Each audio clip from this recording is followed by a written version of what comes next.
Hey friends, welcome back to the new lecture session.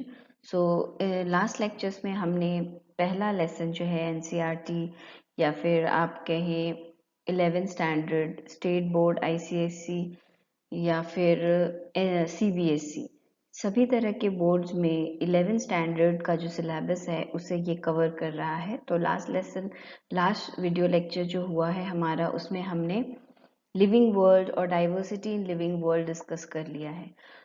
और एक important बात ये भी है कि ये 9th standard 9th 10th 11th 12th standard students के लिए इम्पॉर्टेंट होगा। ओके, या फिर जो बोर्ड एग्जाम्स के बच्चे हैं उनके लिए भी ओवरऑल ये इम्पॉर्टेंट होगा। तो चलिए बिना किसी देरी के शुरू करते हैं। जैसे कि आप देख सकते हैं आज हम बायोलॉजिकल क्लासिफिकेशन के बारे में डिस्कस करने वाले हैं। ओके, तो चलिए शुरू करते हैं। अगर हम सिस्टम ऑफ क्लासिफिकेशन की बात करें तो एरिस्टोटल पहले इंसान थे जिन्होंने classification of organisms scientific basis पे पहली बार किया था।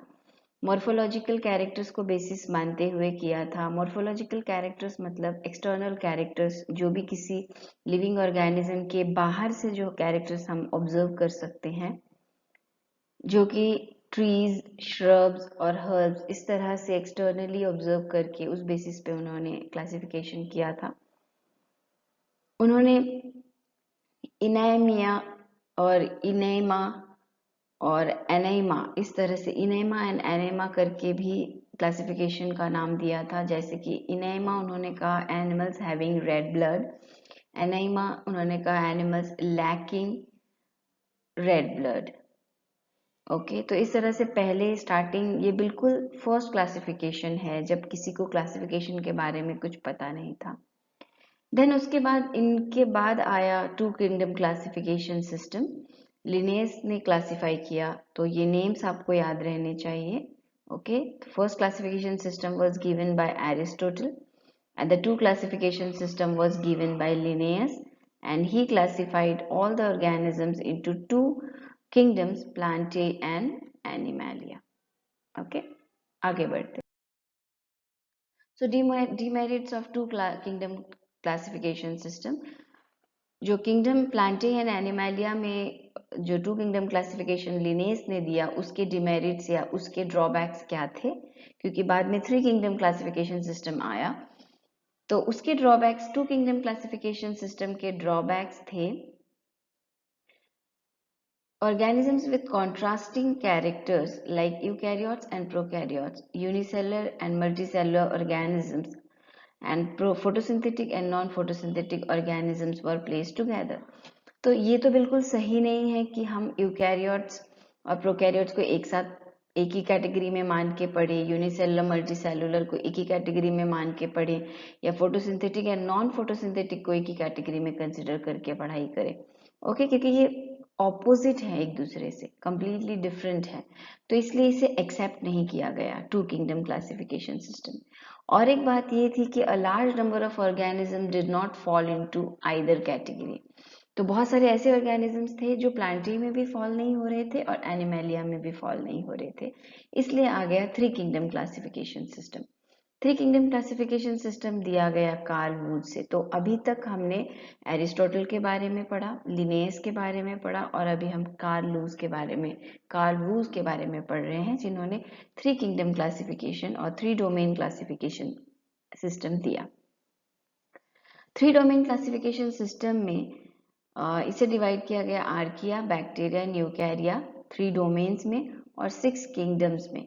सिक्स किंगडम्स थे archaebacteria, eubacteria, protista, fungi, plantae and animalia. Okay, next देखते हैं। थ्री किंगडम क्लासिफिकेशन सिस्टम से भी काफी प्रॉब्लम्स आई बहुत सारे ऑर्गेनिजम्स को लेकर, तो आया फाइव किंगडम क्लासिफिकेशन सिस्टम, जो कि काफी एडवांस्ड है। 1969 में आया, R.H. विटेकर ने उन्हें प्रपोज किया। सो रॉबर्ट H. विटेकर ने प्रपोज किया है फाइव किंगडम क्लासिफिकेशन सिस्टम, जिसमें उन्होंने मोनेरा, प्रोटिस्टा, फंजाई, प्लांटे, एनिमैलिया इस तरह के अलग अलग 5 ग्रुप में ऑर्गेनिजम्स को डिवाइड किए। इसका जो बेसिस था वो हम बेसिकली कह सकते हैं 5 किंगडम क्लासिफिकेशन का most importantly cell structure, thallus organisation, mode of nutrition, phylogenetic relationship, इस तरह से हम कह सकते हैं रिप्रोडक्शन। ओके, तो क्राइटेरिया जो उन्होंने यूज की थी कि किस बेसिस पे हम ऑर्गेनिजम्स को हम कह सकते हैं क्लासिफाई करेंगे, अलग अलग ग्रुप्स या किंगडम्स में रखेंगे, तो ये उनके पॉइंट्स या क्राइटेरियाज थी, इस बेसिस पे उन्होंने सेपरेट किया। नेक्स्ट देखते हैं। तो ये ओवरऑल एक आउटलाइन है जिसमें आप देख सकते हैं kingdom monera, kingdom protista, kingdom plantae, kingdom fungi, kingdom animalia, इस तरह से ये है। फंजाई जो है वो प्लांटे और एनिमैलिया के बीच, एनिमैलिया से ज्यादा पास, ठीक है, इस तरह से हम कंसिडर कर सकते हैं। ओके, फंजाई प्लांट्स के साथ मैच नहीं होते, फंजाई प्लांट्स नहीं होते क्योंकि वो हेट्रोट्रोपिक होते हैं, वो अपना फूड खुद सिंथेसाइज नहीं कर सकते। ओके, तो ये आउटलाइन आपको एक मैप दिमाग में बनाने और याद रखने के लिए काफी हेल्प करेगा। सो इसे आप ध्यान से देख सकते हैं, बाद में भी या ड्रॉ कर सकते हैं अपने लिए। सो 5 किंगडम क्लासिफिकेशन में बेसिकली किन किन बातों को कंसिडर की गई, तो बेसिकली प्रोकैरियोटिक ऑर्गेनिज्म जो कि प्रिमिटिव ऑर्गेनिजम्स थी उनको कंसिडर की गई मोनेरा के अंडर। फंजाई के लिए सेपरेट किंगडम बनाया गया, kingdom fungi. Unicellular eukaryotic organisms को सेपरेट किंगडम में डाला गया, प्रोटिस्टा किंगडम अलग बनाया गया, जैसे कि अभी अभी हम देख कर ही आ रहे हैं मोनेरा प्रोटिस्टा इस तरह से। ओके ओके, तो इन्होंने किंगडम प्रोटिस्टा के अंडर क्लामाइडोमोनाज और क्लोरेला को भी रख दिया। ओके, पैरामेशियम और अमीबा को भी रख दिया किंगडम प्रोटिस्टा के अंदर, ठीक है। Earlier placed in algae, chlamydomonas and chlorella algae हैं, एल्गी की कैटेगरी में आते हैं। तो आपको कोई भी अगर पूछता है, ये इंपॉर्टेंट है, इसमें क्वेश्चन पूछा जा चुका है। ओके, नीट में क्वेश्चन पूछा जा चुका है। तो पहले हम इसे कंसिडर करेंगे कि अल्गी में है, क्लोरेला क्लामाइडोमोनास हम अल्गी में पढ़ते हैं, लेकिन 5 किंगडम क्लासिफिकेशन सिस्टम में से प्रोटिस्टा में डाला गया है। विद पैरामीशियम और अमीबा में भी, अमीबा को भी 5 किंगडम क्लासिफिकेशन सिस्टम में डाला गया है, विच वर अर्लियर प्लेस्ड इन एनिमैलिया और animal kingdom. So this is very very important point to be noted, इस ऐसी जगहों से क्वेश्चंस बनते हैं। सो किंगडम मोनेरा की बात अगर हम करें तो यूनिसेलुलर है, प्रोकैरियोट्स हैं, बैक्टीरिया है most of them, micro organisms है, एयर वाटर सॉइल हर जगह प्रेजेंट रहेंगी। On the basis of shape हम कह सकते हैं कि coccus, bacillus, spirillum, vibrio, shape के बेसिस पे। Okay, spherical shape coccus, bacillus rod shaped, spirillum shaped हम कहेंगे long and spiral coiled bodies, vibrio shaped हम कॉमा शेप्ड कहते हैं जनरली उसे, तो इस तरह के शेप में रहता है, स्पाइरल इस तरह के शेप में, स्पाइरल शेप में रहता है, और रॉड शेप इस तरह से रहता है। ओके, तो ये बहुत बेसिक है, ये आपने 9th में या फिर और जूनियर क्लासेस में आपकी जिस इसका स्ट्रक्चर आप देखते हो और इसके बारे में पढ़ते हो, इसलिए मैंने इमेजेस यहाँ प्रोवाइड नहीं की। चलिए नेक्स्ट देखते हैं। सो मोनेरा के बारे में ही हम बात कर रहे हैं इतने देर से, और फिर से मोनेरा के बारे में ही बोल रहे हैं। Very important that cell is made up of peptidoglycan. ये छोटे छोटे पॉइंट्स मैंने आपको आपके लिए बुक से या नोट से अलग करके निकाले हैं, जो कि इम्पोर्टेंट है, क्वेश्चंस में फ्रिक्वेंटली ये पॉइंट्स आते हैं, इसलिए तो ये सारी चीज़ों को आपको ध्यान रखना है।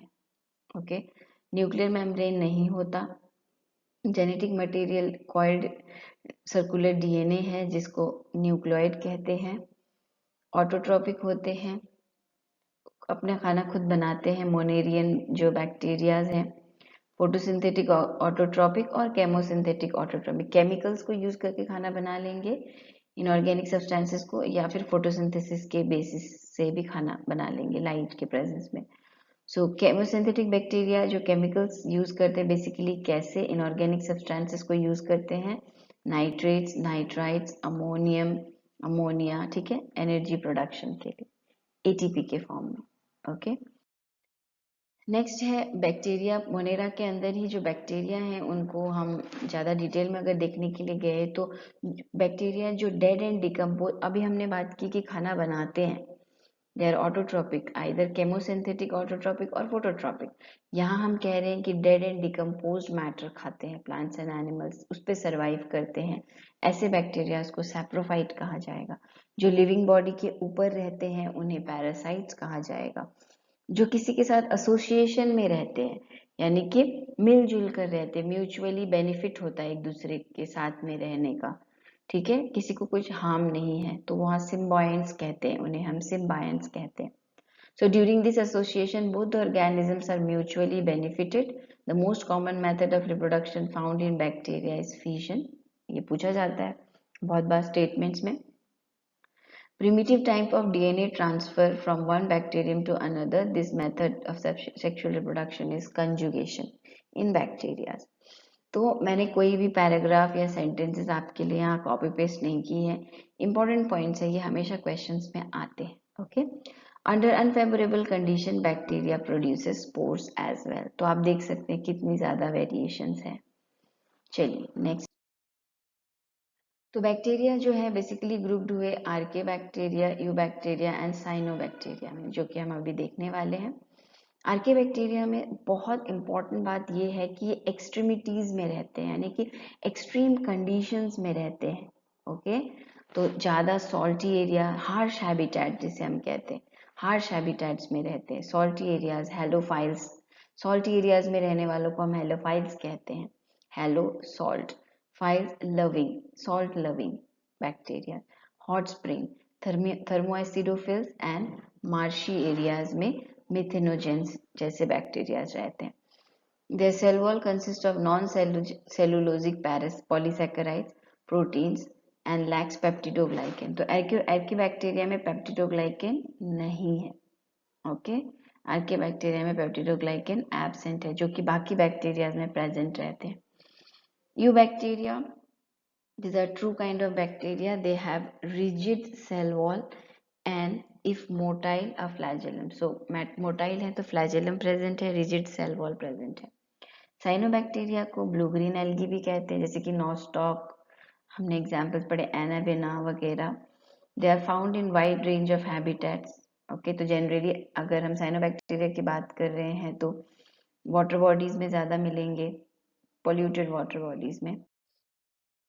ओके, तो एग्जाम्पल जो हम देख सकते हैं साइनोबैक्टीरिया में, क्रूकोकस, माइक्रोसिस्टिस, नॉस्टॉक, एनाबेना एटसेट्रा।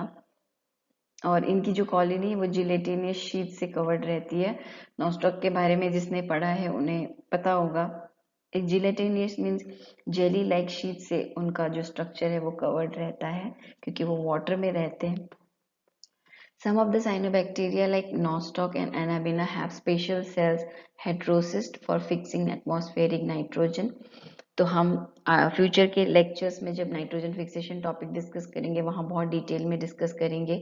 अभी आप इतना समझ लीजिए, नॉस्टॉक और एनाबेना नाइट्रोजन को फिक्स कर सकते हैं, यानी कि नाइट्रोजन को तोड़ सकते हैं अपने अंदर, जो कि बाकी प्लांट्स के लिए एज ए न्यूट्रिएंट यूज होता है। ओके, बेसिकली ये समझना है कि नॉस्टॉक नाइट्रोजन फॉर्म को सिंप्लीफाई करके देती है प्लांट्स के यूज के लिए, प्लांट्स को देती है। Okay, because of presence of chlorophyll A, these organisms are photosynthetic autotrophs. So cyanobacteria are photosynthetically active. Mycoplasmas पढ़ेंगे हम इनके अंडर, तो they are the smallest living cells known, पूछा जाता है। माइकोप्लाज्मास के ऊपर भी बहुत सारे क्वेश्चंस पूछे गए हैं। दे लैक सेल वॉल, ये बहुत इंपॉर्टेंट लाइन स्टेटमेंट्स हैं ये दोनों के दोनों। Smallest living cells known and they lack cell wall, can survive without oxygen, ये स्टेटमेंट क्वेश्चन में पूछा जाता है।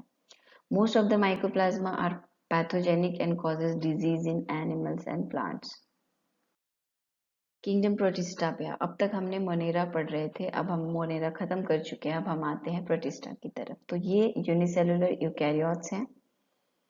Okay, so well defined nucleus होगा उनका, वेल डिफाइंड न्यूक्लियस होगा, मेम्ब्रेन बाउंड ऑर्गेनेल्स होंगे उनके पास, ठीक है, जो कि एक यूकैरियोट्स की प्रॉपर्टी होती है, कैरेक्टरिस्टिक्स होती हैं।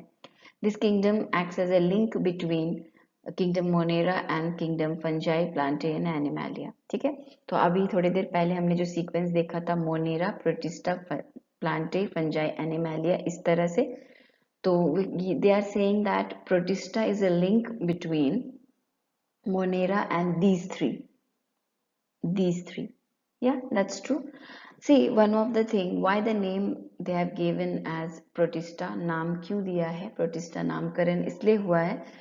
protista वर्ड आता है प्रोटेस्ट से। ओके, ये प्रोटेस्ट ऐसा है कि इनकी जो कैरेक्टरिस्टिक्स है ये मोनेरा में भी प्रॉपरली फॉल नहीं करता, फंजाई प्लांटी एनिमैलिया में भी प्रॉपरली फॉल नहीं करता, तो ये कहीं ना कहीं बीच में है। तो एक ट्रांजिशन जोन जैसा बनाते हैं कि हम इसमें भी नहीं बिलोंग करते, इस ग्रुप में भी बिलोंग नहीं करते, तो ऐसा समझा जाता है कि ये लिंकेज है। ठीक है, कैरेक्टर धीरे धीरे धीरे बदलते बदलते ये आगे के 3 किंगडम्स में कन्वर्ट हो गए, ऐसे ऑर्गेनिजम्स जो प्रोटिस्टा में बिलोंग करते, इसलिए इनके कैरेक्टर्स काफी डिफरेंट है। They reproduce asexually and sexually by a process involving cell fusion and zygote formation. No problem. Now, the kingdom Protista includes, so these are important: chrysophytes, dinoflagellates, eugneloids, slime molds and protozoa. तो अब तक हमने Monera के बारे में discuss किया था। अब हम प्रोटिस्टा के अंडर क्या कौन सी चीजें प्रोटिस्टा इंक्लूड करता है उसके एग्जाम्पल्स देख रहे हैं। ओके, जो कि इंपॉर्टेंट है, इसमें से क्वेश्चन बनने के चांसेस ज्यादा हैं। तो chrysophytes basically diatoms and desmids को कहा जाता है, डेस्मिड्स को गोल्डन एल्गी भी कहते हैं। तो ये क्राइसोफाइट्स के अंडर हैं। पानी में एक्वेटिक ऑर्गेनिज्म है, so both fresh water marine water में रहते हैं। Most of the chrysophytes are photosynthetic. Okay, so the diatoms are chief producers in ocean. So chief producers किसको कहा जाता है, प्रोड्यूसर्स किसको कहा जाता है, जो फूड चेन है उसमें प्रोड्यूसर, कंज्यूमर, इस तरह की चीजें हम पढ़ते हैं। तो प्रोड्यूसर हम जनरली एल्गी या ग्रीन प्लांट्स को कहते हैं। तो ओशन में चीफ प्रोड्यूसर्स डायटम्स को भी कहा जाता है। The cell wall of diatoms from two thin overlapping shells which fit together as in a soap case, या तो जो सेल वॉल रहते डायटम्स के, अगर हम इमेज देखें तो कुछ इस तरह के 2 कवर शेल्स रहते हैं और उसके अंदर उनका जो भी बॉडी स्ट्रक्चर वो प्रेजेंट रहता है। तो शेल जो है वो सोप केस के जैसा बताया जाता है। जैसे घर पे हमारे पास साबुन का बॉक्स होता है सोप के, जिसके अंदर हम साबुन रख के उसे बंद कर देते हैं। ठीक है, cell wall of diatom are also rich in silica, ये इंपॉर्टेंट है। ओके, their chief producers of ocean important है, सिलिका का रिच होते हैं, ये इंपॉर्टेंट है। Because of this walls of diatoms are destructible, तो ये खराब नहीं होते या डिस्ट्रॉय नहीं होते ओशन में भी, क्योंकि सिलिका जो है इनमें बहुत प्रेजेंट होता है। ये पाइलअप होते हैं और ओशन के बॉटम में ऐसे पाइल्स यानी कि ढेरों जमा हो जाते हैं, इकट्ठा हो जाते हैं, वैसा ऑब्जर्व किया जाता है। और उस ढेर को डायटोमेशियस अर्थ कहा जाता है, क्योंकि डायटम्स से ही भरा हुआ वो पूरा एरिया होता है। बिलियंस ऑफ ईयर्स के बाद हम इस चीज को ऑब्जर्व कर सकते हैं। Diatomaceous earth used in polishing, filtration and oils and syrup. तो जो शेल्स हैं सिलिका के, वो पूरी तरह से सॉइल में मिक्स हो जाने के बाद तो सिलिका ही रहेगा सैंड में पूरी तरह से, उसे हम polishing, filtration and oils and syrups के लिए इंडस्ट्रीज में यूज की जाती। तो ये काफी इंपॉर्टेंट पैराग्राफ है, यहाँ से क्वेश्चंस आता है। ठीक है, एप्लीकेशंस बेस्ड क्वेश्चंस पूछे जाते हैं। तो डाइनोफ्लैजिलेट्स का इम्पोर्टेंट ये है कि इस ग्रुप में एक एग्जाम्पल है गोनेलॉक्स, जो कि बहुत फास्ट मल्टीप्लिकेशन करता है और ओशन में ये रेड कलर के होते हैं। तो काफ़ी ज़्यादा नंबर में जब ओशंस में ये दिखते हैं तो रेड टाइड्स, रेड जब ओशन में टाइड्स आता है तो टाइड्स का कलर जो है वाटर का ब्लू नहीं होता, रेड कलर का होता है। That is because of gonyaulax, red dinoflagellates they are, belongs to protista. So red dinoflagellates also release toxins in water which may kill marine animals. So ये toxins भी release कर सकते हैं। Okay, next देखते हैं euglenoids, again belongs to protista. तो euglenoids भी किसी हद तक इम्पोर्टेंट होते हैं, इसमें से भी क्वेश्चन बने हैं। Most of them are fresh water. Okay, stagnant water में भी मिलता है। Okay, they are covered by a rich layer of protein called pellicle. Important. It provides flexibility to the body. So which protein covers glenoid's body, which provides flexibility to its body, that is pellicle. They have two flagella. Okay, and then they have chlorophyll, means they are autotrophic, they perform the photosynthesis in presence of light, और light नहीं है तो वो दूसरे organisms को खाना भी जानते हैं. तो देखिए कितनी ज्यादा फ्लेक्सिबल है वो, कि जब लाइट मिलेगी तो खाना बना भी लेंगे और नहीं मिलेगी तो पकड़ के भी खा लेंगे प्रेडेटर्स की तरह.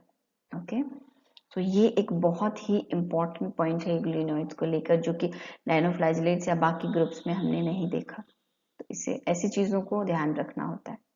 नेक्स्ट देखते हैं स्लाइम मोड्स. ओके, सो प्रोटिस्ट के अंदर ही इनको रखा गया है. सैप्रोफाइटिक है, यानी कि डेड एंड डिकेड ऑर्गेनिजम्स पर फीड करते हैं, और अनफेवरेबल कंडीशंस में वो एग्रीगेशन कर लेते हैं, एक साथ आ जाते हैं, प्लाज्मोडियम बना लेते हैं. उसे प्लाज्मोडियम कहा जाता है, जो कि इसकी एक डिफाइनाइट शेप होती है.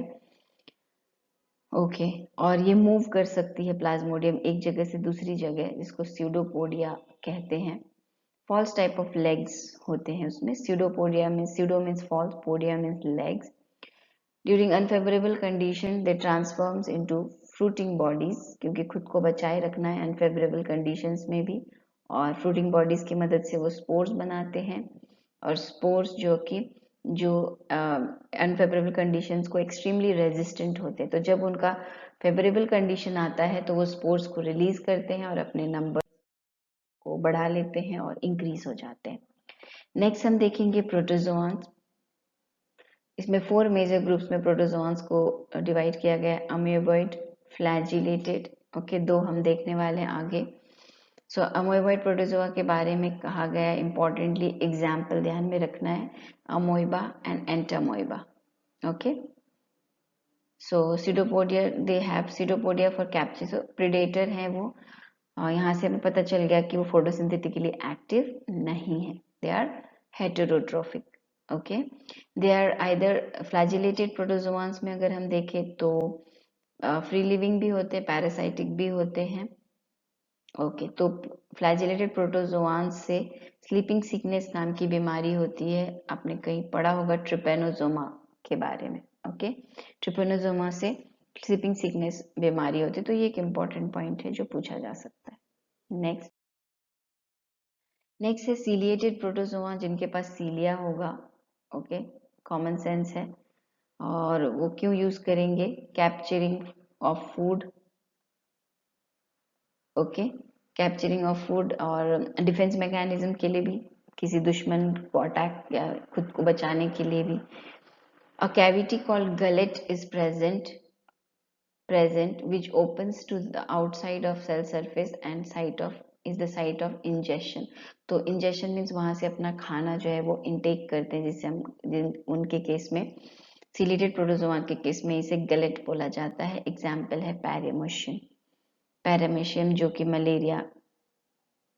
Okay, paramecium, yes. नेक्स्ट है स्पोरोजोआंस. तो ये पैरामोशियम नहीं है, प्लाज्मोडियम है, जो कि हम स्पोरोजोआंस में पढ़ने वाले हैं. All sporozoans have an infectious spore-like stage in their life cycle. Example, Plasmodium. So जो मस्कीटो से मलेरिया नहीं होता, मस्कीटो के सैलिवरी ग्लैंड में प्लाज्मोडियम रहता है. ओके, जो कि एक मलेरियल पैरासाइट है. वो मस्कीटो जब हमें बाइट करती है तो वो सलाइवा के थ्रू हमारे ब्लड में एंटर करता है, तब जाके मलेरिया होता है. ओके, सो अगर मस्कीटो के सेलिवरी ग्लैंड में ये पर्टिकुलर प्लाज्मोडियम पैरासाइट प्रेजेंट नहीं है तो हमें कितने बार भी मस्कीटो बाइट करते पर हमें हमेशा मलेरिया नहीं होता. सो नेक्स्ट देखते हैं. नेक्स्ट हम एंटर करते हैं किंगडम फंजाई में. ओके, तो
होंगी। अब इस लेक्चर सेशन के बेसिस पे मैं एमसीक्यूज लेकर आने वाली हूँ, पीवाईक्यूज। तो हर एक लेक्चर सेशन के बाद उसके लिए एक 14-15 क्वेश्चंस हम डिस्कस करेंगे। मैं आपके साथ डिस्कस करूंगी ताकि आपका एक लेसन जब कंप्लीट हो जाए तो उसके बाद क्वेश्चंस प्रैक्टिस भी कंप्लीट हो जाए और इस तरह से आपकी अच्छी तरह से प्रिपरेशन हो जाएगी। सो हार्डली 30 मिनट्स का 2 लेक्चर मिलाकर होगा, ये हार्डली 20 मिनट्स का एक लेक्चर हो रहा है। तो 20 मिनट्स में आपका एक पूरा लेसन कवर हो जाता है। I think this is absolutely beneficial for all of you. So stay tuned. I'll see you in the next lecture. Bye bye.